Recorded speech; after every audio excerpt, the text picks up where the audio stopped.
Uh, Good morning, guys. I am, I don't know.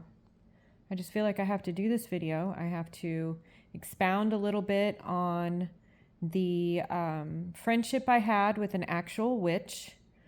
Uh, I know I mentioned it in my book some, and I mentioned some of the things that had happened, but I didn't really expound on it, and I didn't really get into a lot of stuff that the Lord has been showing me, um,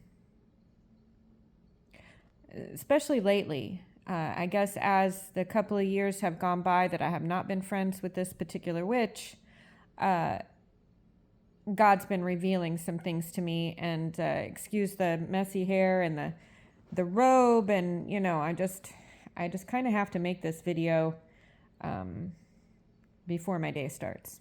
So let's get into it. I met her through an old friend of mine that I grew up with. At the time, she was his girlfriend, and they had had a tumultuous on and off relationship. And so I met her, and she was younger, and she was adorable and beautiful, and she made me feel cool and younger. And at the time, I was getting up in years. And I felt, I don't know, just awesome around her. It was a weird thing how much she affected how I felt about myself, just hanging out with her. And so we clicked and started speaking to each other. And at the time, she had started to do a real breakup with my friend, and she was extremely caustic about the breakup. And I didn't really ask that friend why they broke up. I just kind of took her word for it that it was all his fault, which I find in my relationship with her, it seemed like a trend that happened to her. And now I know that, you can't really have a peaceful life and a good relationship if you're practicing witchcraft and have a couple of entities hanging off your back. It just never works out for you. And you can create your own victimhood with that type of behavior where you're just literally inviting demons into your home and then crying about the consequences of never feeling peaceful or having a peaceful life or having a peaceful relationship. But when I met her, I was extremely naive to the dark side. Like I got sober right after I met her. So my life was falling apart as I met her, and I was desperate enough to go get help. And we became friends. And so we bonded over weed and intelligence, because she was extremely smart and I had always depended on my brain. And so we kind of meshed over our love of big words and reading and intellect, self-aggrandizing intellect. And I was quite the smarty pants.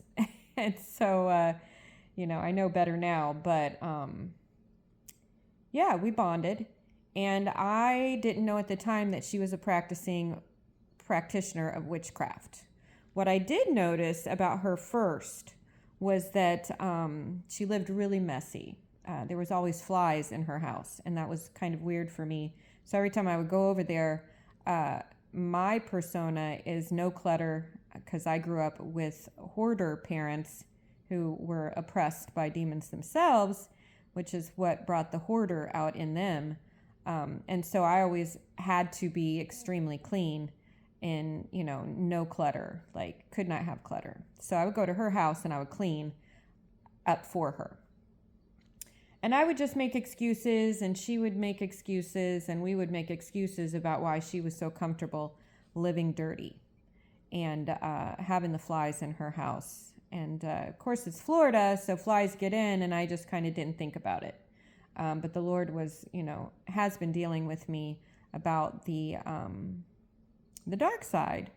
and how demons love mess. They love living in filth. Flies are a sign of the demonic as well. And so at the time, I just didn't know anything about this, and I cleaned up for her every time I went over there. And wildly, I never smelled anything bad. And so for the amount of mess and dirty dishes and the flies, how could I not smell something? I know now that she had been doing some hoodoo on me, and that's my fault. I was not discerning in who I was picking as friends back then, and I was totally naive. I had yet to go down the full rabbit hole of what is evil and what is alive out there and what is working on our physical. And so I didn't know any of this. I just, accepted her for who she was. She's, a little messy, but I know now that she had probably done a couple of spells on me, because I started getting extremely enamored with her. I feel like now I was bewitched for real, because she could do no wrong. Every word that dropped out of her lips was the smartest thing I ever heard. I preferred her company over my own husband's. Like, I'm talking a level of bewitchment where I was looking side-eye at my husband, which, don't get me wrong, we had been having problems because of my drinking and his revenge and my revenge, and we, years of this toxic behavior with each other was coming to roost, and I was getting sober and dealing with all this stuff. So it wasn't like we had the most smooth relationship while I was getting first sober.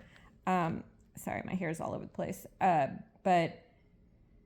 But I started to prefer her company over his, which was, when I think about it now, super weird. Really sus, as the kids call it. But I didn't know anything about a real witchcraft or generational curses or demonic infestation or demonic oppression or possession. I knew nothing about that at the time, and so I accepted this friend into my life, and I went, yay, she's so awesome and smart and wonderful. And I just rolled with it, and we bonded, like I said, over weed and our intellect. And we would sit there on her back porch and smoke a crap ton of weed, and I started being affected. When I say affected, the way she had an outlook on life, I started agreeing with her. She was an extreme gossiper, extreme critique of people and their lives and what they were up to and what they were doing and how they spoke and what they wore. She liked tearing people down. And I was never that person, but once I was around her, it started to be a habit that we would do that, including, her ex-boyfriend or whatever. And so, now not for nothing, the ex-boyfriend I grew up with him in the church. He had walked away from the church kind of, but his mother and father were extreme prayers, okay?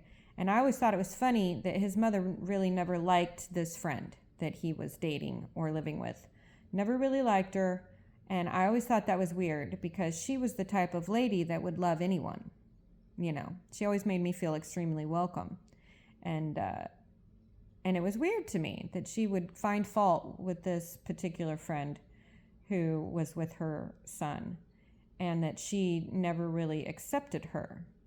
And I look back and I know now, because she was a praying woman, her Jesus senses were screaming over this particular lady.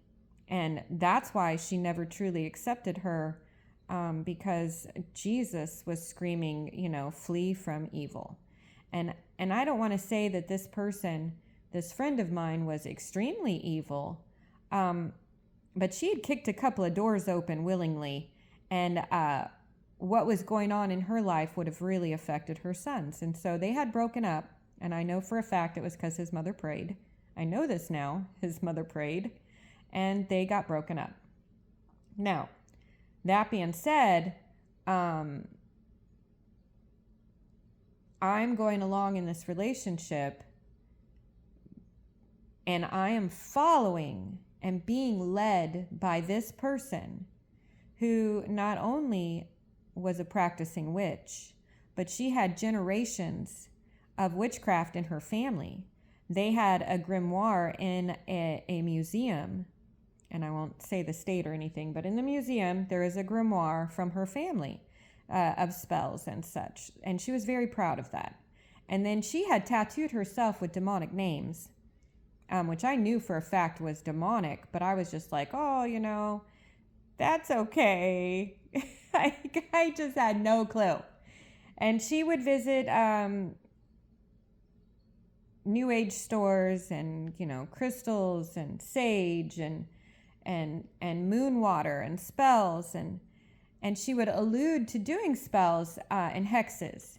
But I never really got involved with that because I always felt uncomfortable with that side of things. I just went, oh, that's her hobby. No big deal.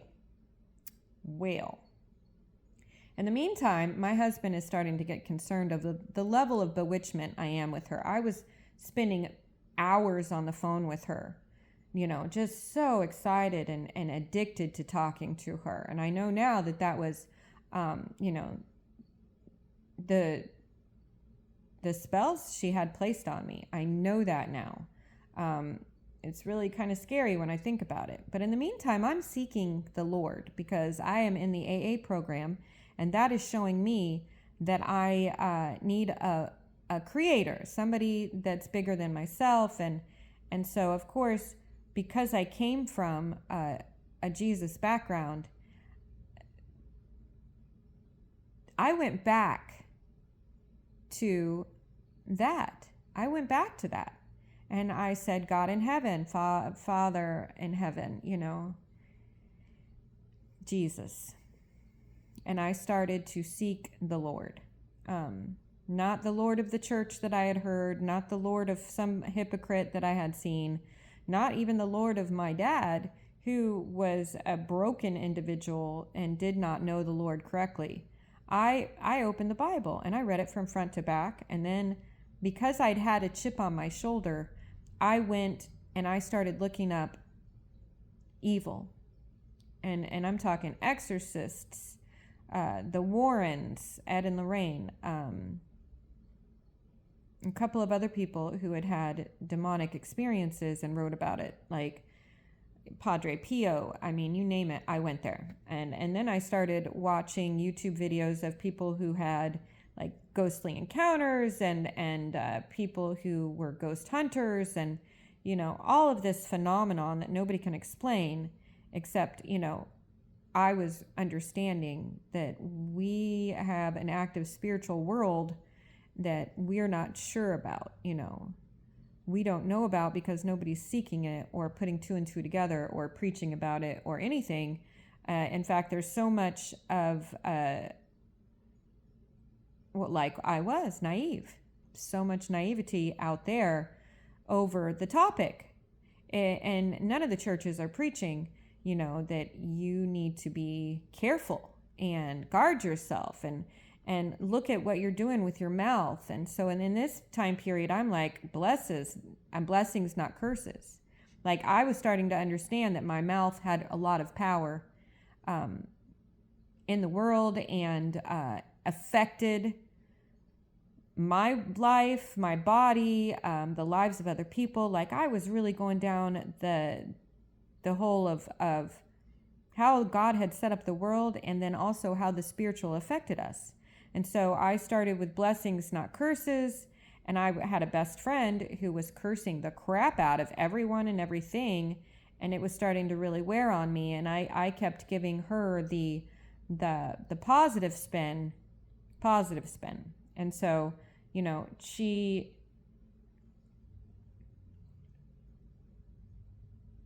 she was so negative. I mean, it was weird how negative and how much I didn't really see it as a bad thing. And then I realized throughout our friendship, and now especially, that she was a constant cursor. Like, her cursing was absolutely nonstop. And there was, to me, I looked at it, oh, she's a glass half empty kind of girl, or she's a 360 thinker, which is just an excuse for, wow, how cursing and negative you are. Like, it's just an excuse. Super cursing, super negative. And as I've gone through, being without her, I understand how much it affected me and how much it turned me towards the negative interior life while I was struggling to do this program that required positivity. Every time I was on the phone with her, it was very draining, her negativity. So I'd get off the phone with her and I'd have to revamp or revive or something just to feel better. It was really weird. And now I realize that all of that cursing, she was cursing not only herself, her life, her relationships. It was affecting her physically. Her teeth were black. I don't know how to explain it. She said it was because she had weak teeth. But the Lord is showing me that the more you curse, you're cursing your body, you're cursing everything. And no wonder her teeth were black. Horrible, horrible dental problems. And it was wild putting two and two together about the fact that all of her cursing affected her teeth, affected her mouth health, because she cursed so much. It's really wild to think about that, but it's true. I can't, and people are like, well, genetically speaking, I'm going to tell you people, you got some genetics that has weak teeth. You got to look at what's coming out of your mouth, out of your parents' mouth, out of your grandparents' mouth, out of your great-grandparents' mouth. Okay? Because I looked at this friend and I realized that she had generations of cursers. Like, there was not good coming out of her family, out of their mouths, generationally. And she has bad teeth. And it's like her entire mouth. And so that's what God showed me on that one. I mean, you gotta be from the inside out. You got to understand the concept of blessings, not curses, on people and things in your life. Every relationship she had ended badly. Every single one. There was not one that she had while I was her friend, and I was her friend for quite a few years, that ended well. Not one. And not only did she attract the worst of the worst men, it ended in chaos and fights and awfulness over and over again. And I used to think, wow, she had the worst luck. But now I know that she had a demon on her, and that attracted some guy with a demon on him, and together they loved torturing two people. And there was nothing to be done about it because she had kicked the door wide. She had practiced magic. She had manipulated with the help of the demonic, which never ends well. I mean, it's like, make a deal with the devil and watch how it ends. It never ends well. It's like a horror movie. And of course, she would always paint it as she was the victim. Well, really? Are you sure you're the victim if you're choosing and attracted to some of the worst men? Red flags screaming like cannon shots across Texas, and you're crying over how it ends. And so I would pick up the pieces and I would, give her the positivity, and I would feel drained and sucked dry because she needed it so much. It was weird how much she drained me emotionally. And of course, every moment with these men, it seemed like she brought out the worst in them. And now I know that that's demonic oppression as well, she was bringing demonic into their relationships, and they were being oppressed, and then they would demonically react. And so there was a lot of chaos around her. We had a friend who I know for a fact, because of her brain chemistry and the way her brain is built, she has had demonic possession happen to her. And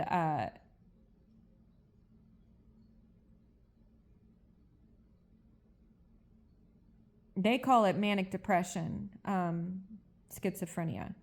But I call it demonic possession because she becomes a completely different person, as if she's possessed. And it's not as if, okay? I even have a video, which I have kept, just so I can see who the enemy is.